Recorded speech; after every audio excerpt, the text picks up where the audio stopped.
우리 수요일에 말씀을 공부하는 중에 직분과 일꾼이라는 주제로 이렇게 말씀을 공부했는데요. 오늘 세 번째 시간입니다. 사실은 지난주 수요일에 마치려고 했는데 아주 중요한 그 성경 본문을 우리가 좀 살펴봐야 되겠기 때문에 오늘 한 번 더 공부를 하려고 생각합니다.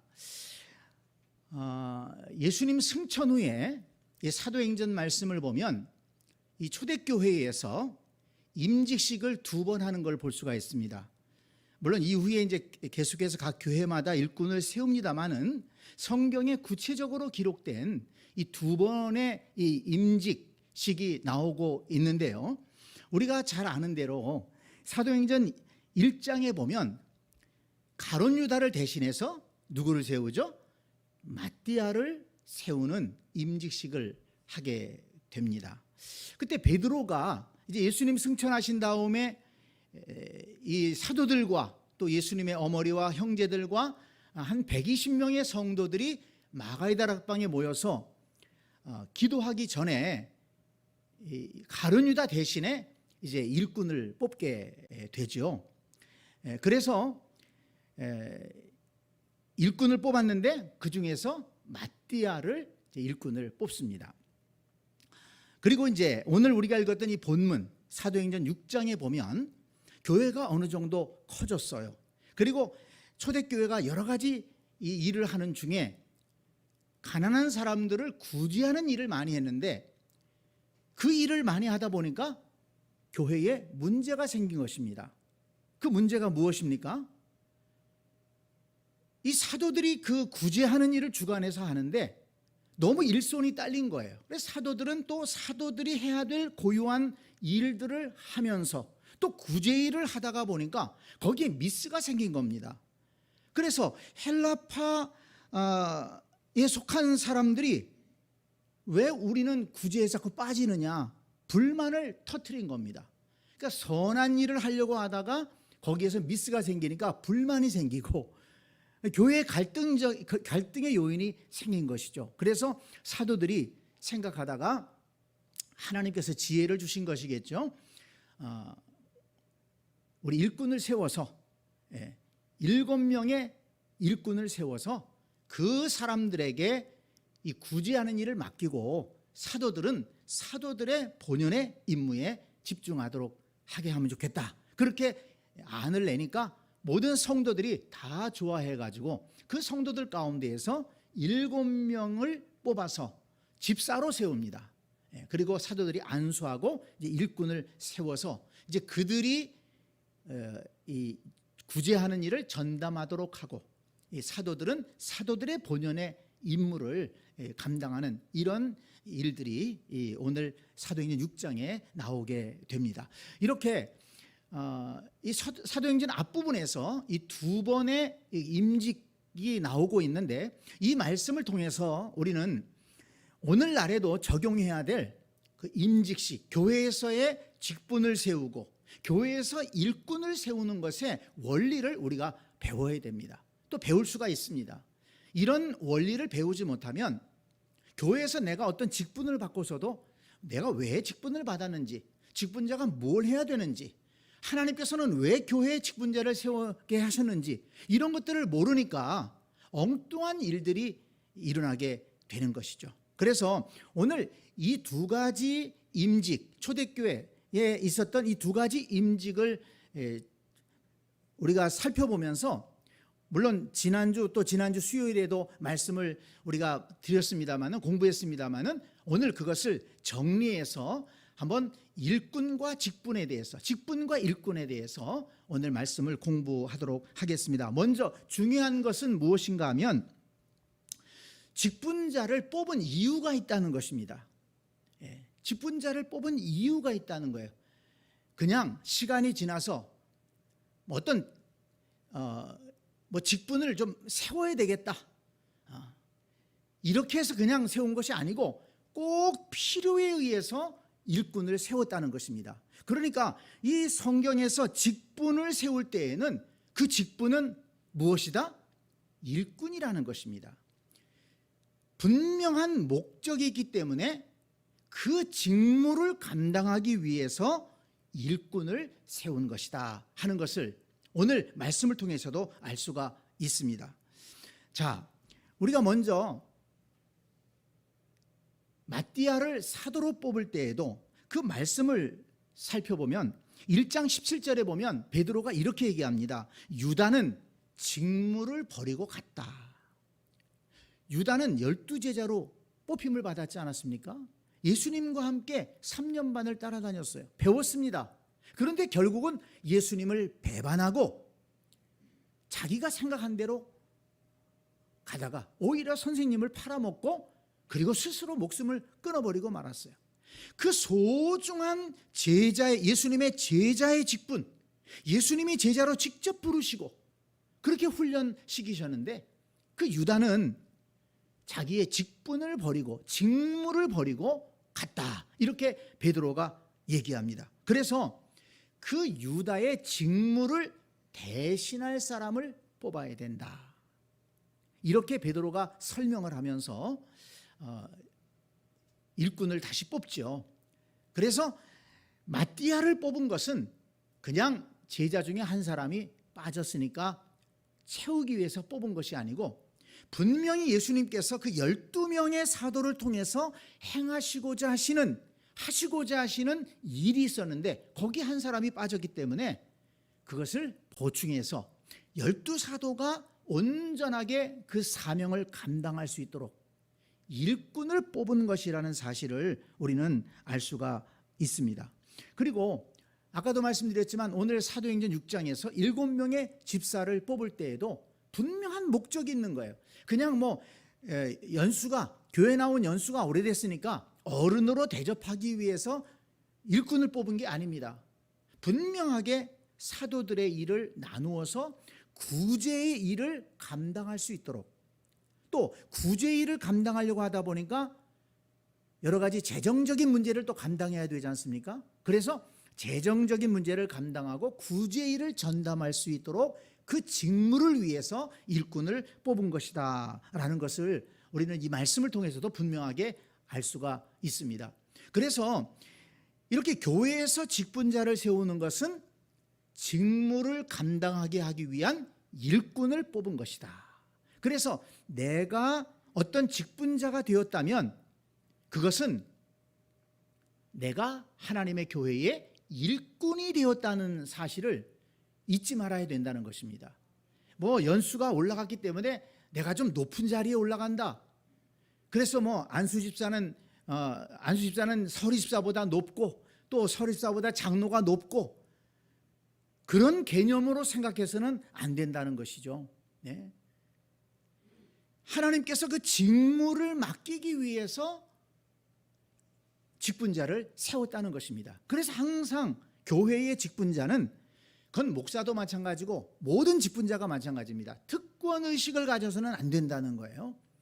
어떤 의식을 가져야 된다고요? 일꾼의식을 가져야 된다. 하나님이 나를 목사의 일꾼으로 부르셨다. 그래서 목사는 목사의 일을 해야 되는 거예요. 목사의 이름만 가지고 있으면 그건 목사가 아니죠. 장로로 부르신 것은 장로의 일을 맡기시려고 부르신 거예요. 장로의 일을 해야죠. 권사로 부르신 것은 권사의 일을 하라고 부르신 것이지, 그저 좀 교회 오래 다니셨으니까는 대접해 주기 위해서 집사님보다는 이제는 권사님으로 부르는 게 좋습니다. 그래서 하는 것이 아니라는 겁니다. 이 사실을 우리 모두가 분명하게 안다면 교회의 직분자는 열심히 자기 맡은 본분을 다해서 일하게 될 것이고 그 일을 통해서 주님의 뜻을 이룰 수가 있을 것이다 하는 것입니다. 그래서 항상 우리 마음속에는 나는 일꾼이다. 하나님 나라의 일꾼입니다. 교회의 일꾼입니다. 일꾼은 일해야죠.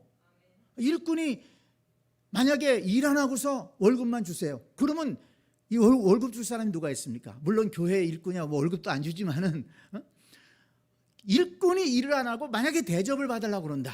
내가 목사인데 나를 이렇게 대접해. 그러면 되겠어요? 내가 장로인데 나한테 이런 일을 시키려고 그래? 내가 권사인데 그러면 되겠습니까? 하나님께서 나를 일꾼으로 세우셨다. 그래서 항상 일꾼은 겸손할 수밖에 없고 자기 본분을 알아서 내가 오늘은 무슨 일을 해야 되나? 내가 이 일꾼의 부르심을 받은 만큼 내가 어떤 일을 해야 되는가? 내가 해야 되고 감당해야 될 일에 대해서 분명하게 알고 있어야 되고 그 일을 감당하기 위해서는 수고해야죠. 수고하지 않고 일이 됩니까? 남들보다 일꾼이면 수고해야 되는 거예요. 수고해야 되는 것이고 수고한 다음에는 하나님께서 내게 힘 주셔서 지혜 주셔서 은혜 주셔서 감당할 수 있었습니다. 내가 하나님의 나라에 거룩한 하나님의 나라와 교회와 복음을 위해서 영혼을 위해서 헌신할 수 있었으니 정말 내가 그렇게 귀한 일에 쓰임 받은 것이 감사합니다. 이렇게 또 감당한 다음에는 감사하고 이렇게 일꾼 의식을 가지고 우리 직분자들은 살아가야 된다 하는 것을 우리가 이 말씀을 통해서 깨달을 수가 있습니다. 그리고 특히 오늘 본문 말씀을 보면 오늘 이 사도행전 6장을 보면 특히 집사의 직무에 대해서 뭐라고 얘기를 했습니까? 사도들의 그 일을 잘 감당할 수 있도록 돕기 위해서 집사의 직분을 세운 것입니다. 사도들의 본연의 임무가 뭡니까? 여기 보니까 기도하는 것과 말씀 사역이라고 했어요. 그러니까 예수님과 함께 했던 그 사도들은 사도들로서의 받은 직무가 있는 거예요. 교회를 위해서 기도하고 성도들을 위해서 기도하고 그리고 성도들을 보살핀다는 얘기죠. 성도들을 양육하고 보살피는 직무가 있다는 것입니다. 그리고 말씀 사역, 주님의 말씀을 연구하고 말씀을 제대로 가르치는 그 사역을 사도들이 감당해야 된다는 것입니다. 그런데 그 일에 전념해야 되는데 지금 뭐를 하다가 그 일을 제대로 못했어요? 구제 사역을 하다가 그 일을 제대로 못한 거예요. 그러면 구제 사역은 잘하는 겁니까? 잘못하는 겁니까? 잘하는 거죠. 교회에서 해야 되죠. 당연히 해야 될 일입니다. 그럼에도 불구하고 당연히 구제 사역을 해야 됨에도 불구하고 사도들이 본연의 임무를 못할 정도로 거기에 신경을 썼기 때문에 교회에 문제가 생긴 거예요. 그래서 교회에서 일꾼을 세워가지고 그 일은 집사님들이 맡고 사도들은 사도들의 본연의 직무를 잘 감당하게 해야 된다. 여러분 이것을 오늘 우리 교회에도 그대로 적용할 수 있지 않습니까? 오늘날에도 고유한 직무가 있는 거예요. 목사는 목사로서의 직무가 있는 것입니다. 그래서 목사가 다 할 수 있어요. 하면 다 잘할 수 있습니다. 청소도 다 잘할 수가 있고 구제도 다 잘할 수가 있고 뭐든지 다 잘할 수가 있어. 또 할 수가 있어. 해야 한다면 해야죠. 못도 박아야 될 때가 있고 뭘 또 치울 때는 치울 때도 있고 그렇지만 만약에 그런 일 때문에 목사의 본연의 직무를 소홀히 할 수 있다라고 하면 그것은 올바르지 않다는 것입니다. 그래서 우리 직분자들이 생각해야 될 것은 뭐냐면 서로 본연의 직무를 잘 감당할 수 있도록 서로 돕는 일을 잘 감당해야 된다는 것입니다. 그래서 목사가 그런 일들을 하기 싫어서 안 하는 것이 아니고 목사는 목사로서의 본연의 임무를 더 집중하게 하기 위해서 다른 일들은 집사님들이 맡아주시고 또 장로님들이 맡아주시고 또 권사님들이 맡아주시고 그래야만이 그 모든 일을 잘 안심하고 맡기고 나서 목사의 본연의 직무를 잘 감당할 수가 있다 하는 것을 우리가 이 말씀을 통해서 알 수가 있는 것입니다. 그리고 교회의 본래의 직무가 무엇입니까? 교회의 본래 직무는 하나님의 말씀을 전하는 것 아니겠습니까? 물론 구제해야 됩니다. 사랑을 베풀어야 돼요. 그렇지만 구제가 교회의 본연의 의무는 아니죠.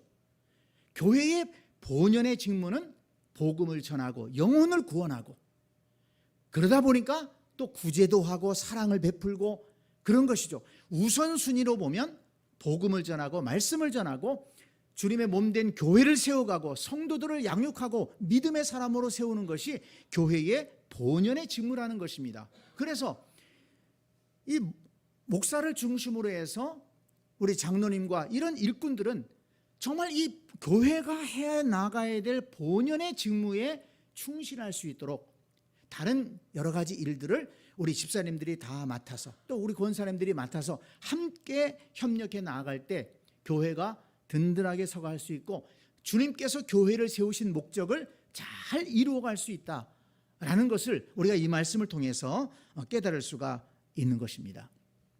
자, 그리고 두 번째 우리가 이 말씀을 통해서 깨달을 수 있는 것은 이 직무에 따라서 일꾼의 자격이 다르다는 것을 우리가 알 수 있습니다. 이 사도들을 뽑을 때 보면 사도들의 자격이 있어요. 사도행전 1장 22절에 보면 베드로가 뭐라고 얘기하냐면 항상 우리와 함께 다니던 사람 중에 하나를 세워 우리와 더불어 예수께서 부활하심을 증거할 사람이 되게 하여야 하리라, 이렇게 말씀했습니다. 가룟 유다를 대신할 사도는 그 자격이 무엇입니까? 항상 우리와 함께 하던 사람이다. 그러니까 성경에는 구체적으로 다 이름이 기록되어 있지 않지만 12제자 이외에도 예수님과 항상 같이 하면서 예수님을 따라다니고 예수님과 협력했던 그런 사람들이 있었다는 것입니다. 그 사람들 중에서 두 사람을 추천하죠. 누구를 추천합니까? 거기 보면 요셉과 그리고 마띠아를 추천하죠. 그래서 그 중에서 마띠아를 제비 뽑아서 사도로 세우는 것을 볼 수가 있습니다. 그러니까 사도의 자격은 예수님과 함께 했던 사람이다. 그리고 일곱 집사의 자격은 무엇입니까? 일곱 집사의 자격은 사도행전 6장 3절부터 보게 되면 성령과 지혜가 충만하여 칭찬받는 사람 7을 택하라. 그래서 그 중에서 믿음과 성령이 충만한 사람을 뽑았습니다. 조금 사도의 자격과 일곱 집사의 자격이 다르잖아요. 그래서 교회에서도 이 직분을 세울 때에는 이렇게 그 직무에 따라서 자격이 다른 겁니다. 안수 집사를 뽑을 때 그 자격이 다르고, 권사를 뽑을 때 자격이 다르고, 장로를 뽑을 때 자격이 다르고, 목사를 뽑을 때 자격이 다른 거예요. 그러면 그 자격이라는 게 뭐냐? 그만큼 큰 일을 감당할 수 있는 능력이 있느냐 하는 것입니다. 목사는 목사로서의 직무를 감당할 수 있는 능력이 있느냐? 그것이 자격이에요. 장로는 장로로서의 그 일을 감당할 수 있는 자격이 있느냐? 안수집사는 안수집사로서 그 일을 감당할 수 있는 자격이 있느냐? 권사는 권사로서 그 직분을 감당할 수 있는 자격이 있느냐? 이것을 살펴서 직분자를 세워야만이 그 세워진 직분자들이 맡은 직무를 잘 감당할 수 있지 않겠습니까? 그래야만이 교회가 든든히 서가고 하나님을 기쁘시게 하는 교회가 될 수 있지 않겠습니까? 근데 그런 자격이 없는 자가, 준비되지 못한 사람이 그 직무를 맡게 된다면 그 교회는 어지러워지는 거예요. 일을 하는 게 아니라, 일꾼이 아니라 뭐가 된다고 제가 얘기했습니까? 일꾼이 아니라 일감이 되는 거예요. 일감이 되는 거예요. 일하라고 일꾼을 세워놨더니 일감이 돼가지고 그 사람 뒤치다꺼리 하느라고 더 신경 쓰이는 거예요. 그 사람 때문에 분위기 나빠지고 도리어 일이 안 되고 그러면은 이 교회가 되겠습니까? 그래서 일꾼을 뽑을 때에는 그 자격에 맞는 사람을 잘 뽑아야 한다는 것을 우리가 오늘 성경을 통해서도 잘 알 수가 있습니다. 그리고 세 번째 또 하나는 무엇인가 하면 이 직분자를 이렇게 세웠는데 오늘 성경에 보니까 질서 있게 했다는 것입니다. 질서가 있었다는 것입니다. 보세요. 사도들을 세울 때에 누가 주관했습니까? 베드로가 주관을 합니다. 사람들이 다 모였을 때 베드로가 일어나서 과정을 다 설명을 합니다. 이렇게 유다가 직무를 버리고 떠났다. 그래서 시편의 말씀처럼 그 직분을 타인이 취하게 하소서. 이 말씀대로 이제 우리가 다른 일꾼을 세워야 되겠다. 그러면서 베드로가 쭉 설명을 하고 거기에서 추천을 받아가지고 사도를 세우게 됩니다. 그래서 이 사도를 세울 때에는 베드로가 중심이 되고 나머지 10 제자가 함께 해서 이제 사도를 세우게 되죠. 그 다음에 여기 사도행전 6장에 7 집사를 세울 때에는 누가 중심이 되느냐, 누가 주관을 하느냐, 여기 말씀해 보면 사도들이 주관이 됩니다. 사도들이 문제의식을 가지고 얘기를 하는 거예요. 그리고서 누구한테 얘기를 하냐면 여기 보니까 제자들에게 얘기를 합니다. 사도행전 6장 2절에 보면 12 사도가 모든 제자를 불러 이르되 그랬어요. 이 말씀이 참 중요한 말씀입니다. 12 사도가 있었고 제자들이 많이 있었어요. 그러니까 이 제자들은 그냥 보통 교회만 왔다 갔다 하는 그런 사람이 아닌 것입니다. 굉장히 헌신된 사람이에요. 제자라고 그랬잖아요. 그들도 주님을 따라다니면서 훈련받은 사람입니다. 그런데 누가 주관해요? 12 사도가 주관을 해요. 12 사도가 그 제자들에게 의견을 냅니다. 그랬더니 그 제자들이 그것을 기쁘게 받아들여서 성령과 믿음이 충만한 사람 7을 선택합니다. 근데 그 선택한 다음에 어떻게 합니까? 6절 말씀을 보세요. 사도들 앞에 세우니. 12 사도가 일꾼을 세워야 된다는 그 취지를 설명을 하고 임무를 맡겼습니다. 그랬더니 그 제자들이 그 임무를 잘 수행을 해서 7명을 뽑아가지고 왔어요. 사도들 앞에 세웠습니다. 그랬더니 사도들이 어떻게 했습니까? 기도하고 그들에게 안수하니라. 이렇게 사도들을 세울 때는 베드로가 중심이 돼가지고 사도들이 함께 세웠고 7 집사를 세울 때는 12 제자가 주관을 하고 그리고 다른 헌신된 제자들이 그 일을 다 주관해서 해가지고 또 마지막에는 사도들이 그들을 안수함으로 기도하고 그들을 세웠다는 것입니다. 이런 것들이 교회 안에서 질서가 세워졌다는 거예요. 아무나 일꾼을 세울 수가 있는 게 아니라는 것입니다. 사도들을 중심해서 이렇게 질서 있게 교회가 움직이는 모습을 오늘 본문에서 우리가 찾아볼 수가 있습니다. 이렇게 질서를 지키게 된 것은 무엇입니까? 권위를 인정한다는 것입니다. 사도들의 권위를 인정하는 거예요. 사도들이 예수님과 함께했던 예수님의 12 제자죠. 그들의 권위를 다른 성도들이 제자들도 여기 보면 모든 제자들이라고 그랬잖아요. 그 교회에 헌신된 사람들이 사도들의 권위를 인정을 하는 거예요. 그렇기 때문에 교회가 질서가 세워진 것입니다. 그래서 이 교회 안에서도 모든 직분이 일꾼의 사명을 감당해야 되지만 그러나 동시에 이 직분 안에서도 질서가 있어야 된다. 서로 권위를 존중해 줄 수가 있어야 된다는 것입니다. 그래야지 교회가 질서 있게 움직이고 교회가 안정되고 든든히 설 수가 있다는 것을 우리가 이 말씀을 통해서 알 수가 있습니다. 목사의 권위를 인정해주고 장로의 권위를 인정해주고 또 안수집사의 권위를 인정해주고 권사의 권위를 인정해주고 권위를 인정해주면서 교회의 질서를 세워가고 그 권위 속에서 교회가 세워져 갈 때 교회가 안정되고 든든히 서갈 수가 있는 겁니다. 근데 이 권위가 그냥 혼돈이 돼가지고 뭐 나도 교회에 오래 다니고 너도 교회에 오래 다니고 나도 예배하고 나도 봉사하고 그러는데 뭐 다 신약 시대에는 똑같지 뭘 그러느냐 이렇게 생각해서는 교회 질서가 잡히지를 않는 것입니다. 고린도전서 14장 40절에 보면 바울 사도는 그래서 교회에 당부하는 것이 있습니다. 모든 것을 품위 있게 하고 질서 있게 하라. 교회에서 좋은 일 하지만 그러나 뭐 어떻게 하라고요? 품위 있게 하고 질서 있게 해야 된다는 거예요. 이런 말씀을 우리가 잘 기억해야 됩니다. 그냥 무조건 열심만 가지고 하면 되는 게 아닙니다. 품위 있게 하고 질서 있게 해라. 그리고 베드로전서 5장 5절에 보면 젊은 자들아 이와 같이 장로들에게 순종하고 다 서로 겸손으로 허리를 동이라.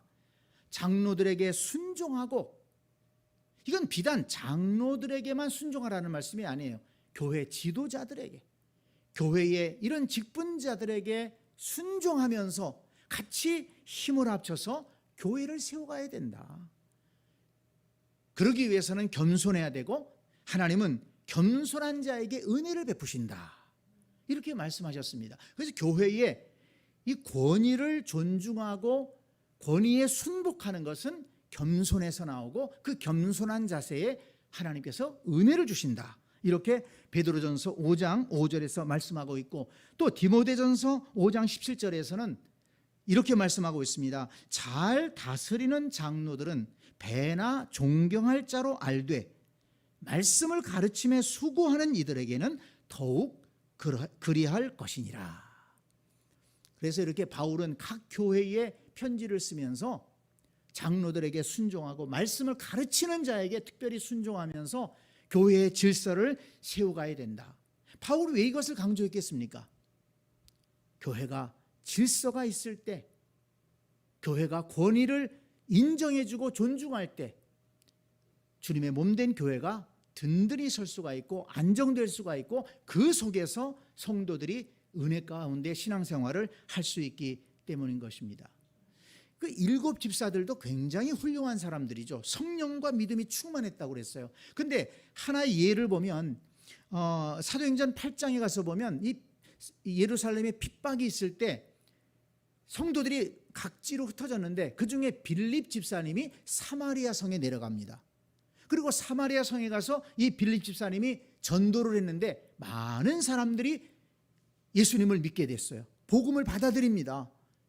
성도들이 모이게 됐어요. 그런데 그 다음에 어떻게 하는 줄 아십니까?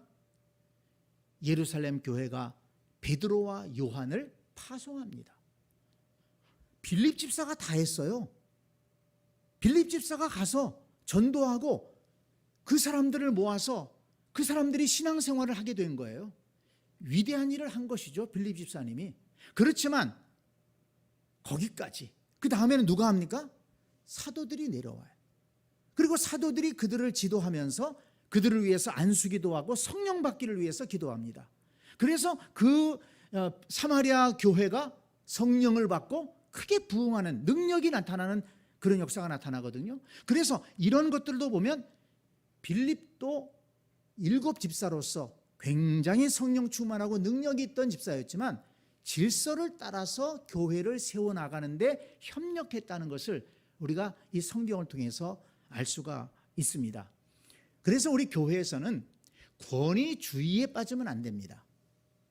권위주의에 빠지면 안 되지만 권위를 존중해야 되고 또 권위 있게 사역해야 되고, 그래서 항상 교회에서도 영적 권위를 따라서 이렇게 질서 있게 교회를 섬겨야 된다는 것을 우리가 이 말씀을 통해서 알 수가 있습니다. 자, 오늘 제가 더 많은 것을 말씀드릴 수 있지만 오늘 본문을 통해서 이렇게 3가지를 제가 말씀드리고 정리를 하려고 합니다. 초대교회에 예수님 승천 후에 2번의 임직이 있었다고 했습니다. 사도를 뽑는 것, 왓디아를 뽑은 것, 그리고 7 집사를 뽑은 것. 그런데 그 2 사건을 통해서, 그 임직을 통해서 볼 때 직분을 세운 것은 일꾼을 세운 것이다. 분명하게 알 수가 있었습니다. 직무를 감당하게 하기 위해서 일꾼을 세운 것입니다. 그래서 교회의 직분은 일꾼이다. 이 사실을 항상 우리가 잊지 말자 하는 것이고, 그 다음에 2번째는 무엇입니까? 일꾼은 자격이 있어야 된다.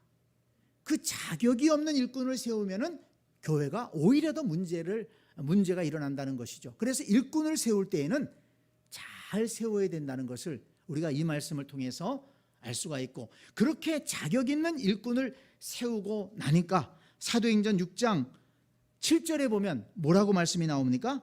하나님의 말씀이 점점 왕성하여 예루살렘에 있는 제자의 수가 더 심히 많아지고 허다한 제사장의 무리도 이도에 복종하니라. 예루살렘 교회가 더 크게 부흥되고 든든하게 섰다는 것입니다. 자격 있는 일꾼들이 세워지니까 이렇게 교회가 든든하게 서는 것을 말씀을 통해서 알 수가 있습니다. 그리고 또 하나, 세 번째는 뭘 말씀했습니까? 직분이 각각 있지만 질서를 지켜야 된다.